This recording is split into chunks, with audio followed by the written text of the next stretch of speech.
Here's an example of AR that's working in front of you. What's happening there is we have our personalized storybook. The app itself is using image recognition. It uses that as a marker detection, and then it's loading a 3D asset. So that's one example of AR working. And then another method of AR being used is mapping. So what we'll show in this next example is a coloring book, which is being colored in by a child, and however they've colored it in, we can then bring that asset to life and incorporate it into a real-world environment. So you can see now that bat that's been created is flying around. Cool. Thank you, Tej. We got there in the end. So some other examples of AR, which you're probably familiar with. Snapchat, recently valued at 19 billion, uses AR technology, so it uses facial recognition alongside AR to overimpose funny characters. Pokemon Go, which was a combination of Google Maps and AR. Again, insanely popular application, 3.6 billion. This one here is probably my personal favorite. If you haven't experienced it, download WordLens. It's now purchased by Google, so I think it's incorporated into Google Translate. But it allows you to hold up your device to any word in any language, and it instantly translates that for you.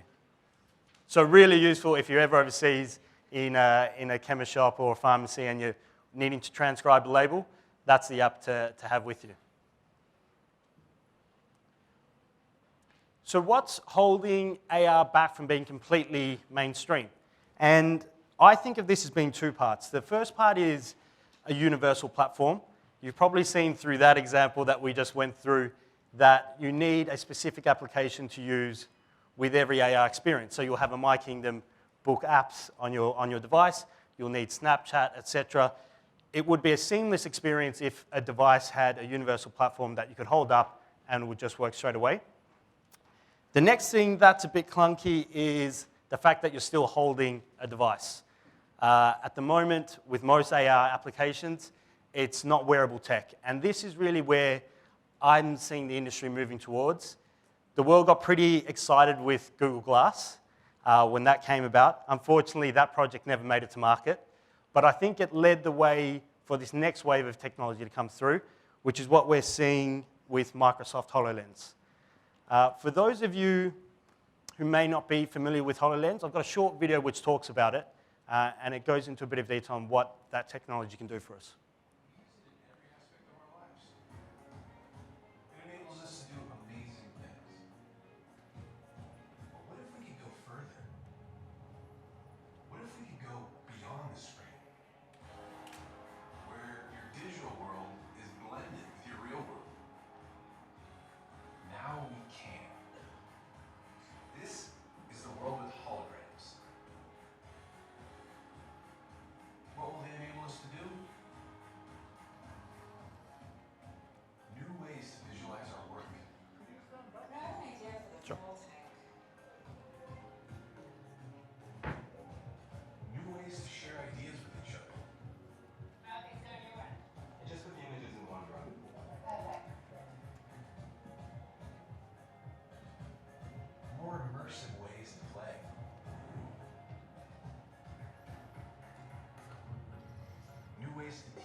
Formation. Let's take a closer look.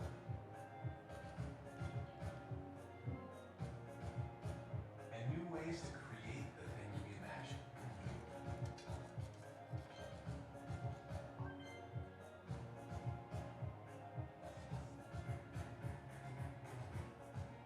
Because when you change the way you see the world, you can change the world you see.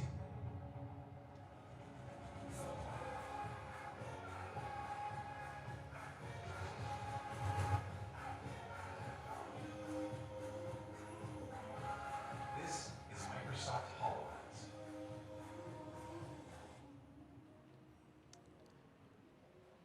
So what Microsoft is doing there really is a bit of a step change to some of the other AR examples I spoke to earlier. The main functionality of that device is it's able to scan the environment and work out which surfaces are applicable to impose an AR image over, which is phenomenal and a real step forward. And I think for me, when we think about the technology and where it's going next, really I feel that there's a huge educational aspect for AR, not only to bridge the challenge of distance sometimes that students will face, but with peer-to-peer learning, collaboration, and I've got another video just to bring this to life where they're actually using HoloLens in an educational setting. For 100 years. Students get a cadaver, then they look at medical illustrations, and it's completely two-dimensional, and the human body isn't. Microsoft HoloLens is a holographic computer that you wear. It enables you to bring your digital world into your real world. At Case Western Reserve University, we are focused on solving problems and creating new knowledge.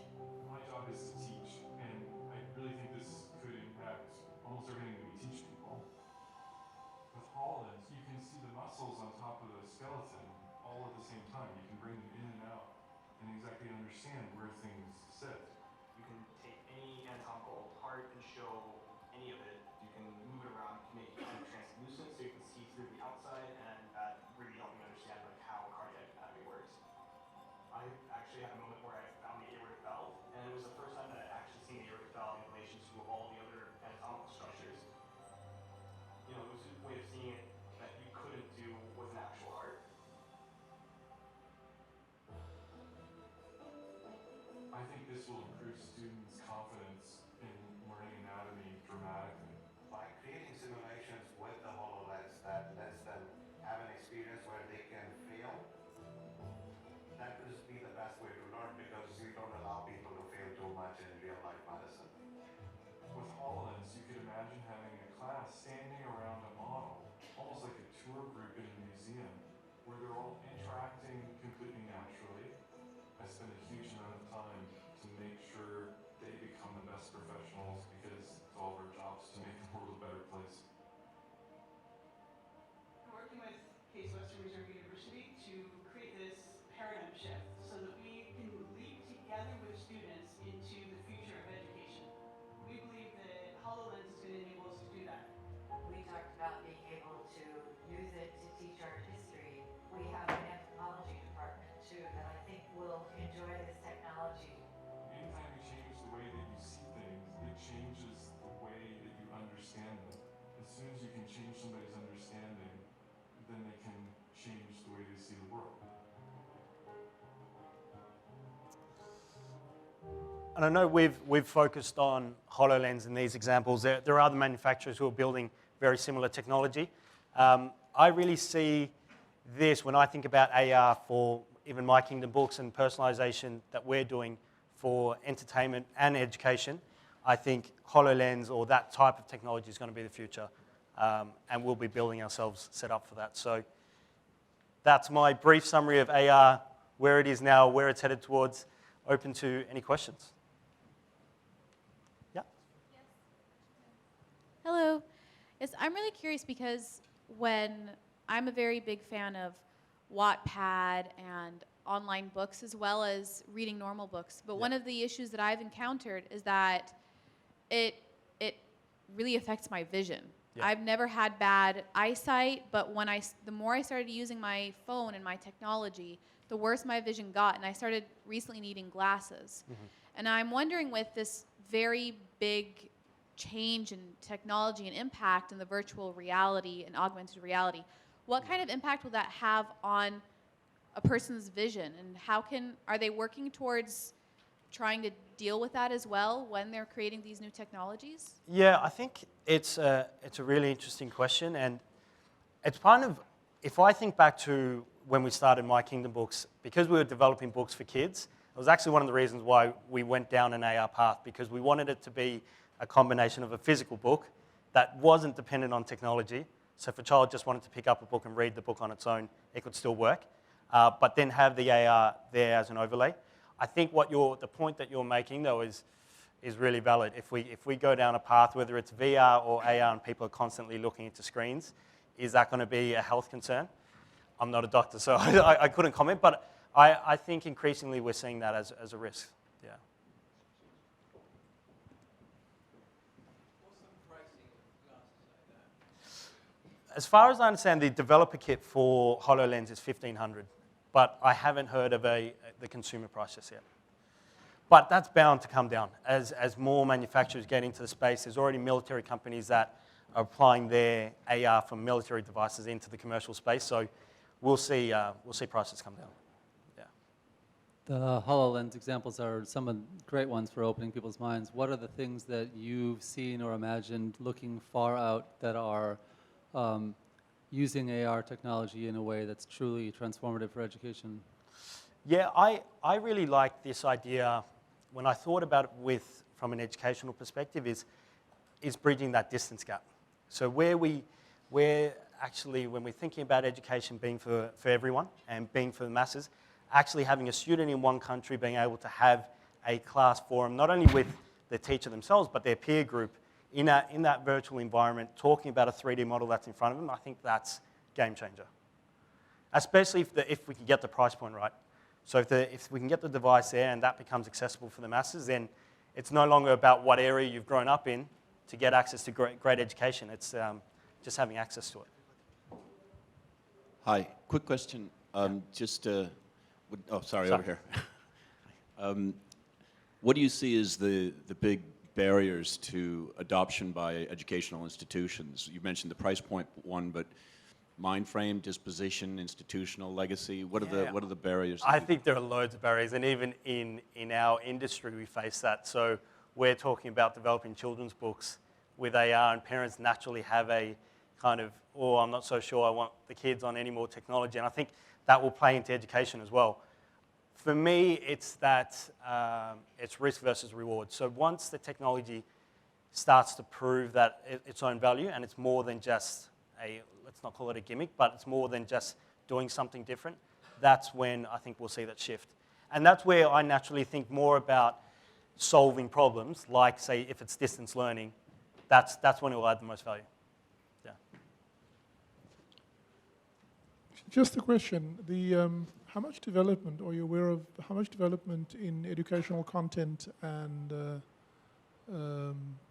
modeling, simulation modeling, are already available if you were to buy the technology? I mean, you're obviously dependent on what's available to use. Yeah. Otherwise, you sit with this stuck.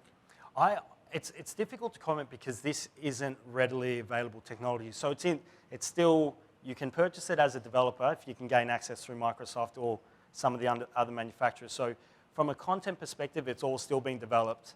I think when you see that example though, outside of education, if we're talking in a corporate world, there's loads of cash points on this because you're talking about software that people can run from home. They no longer need laptops. There'll be a huge financial push to make this technology work. So I would say from a content perspective, it will be there. Absolutely. Even from a creative perspective, where you saw the examples where they were working on the motorbike, I mean, if you're in that creative world, then being able to do that has value. So, yeah.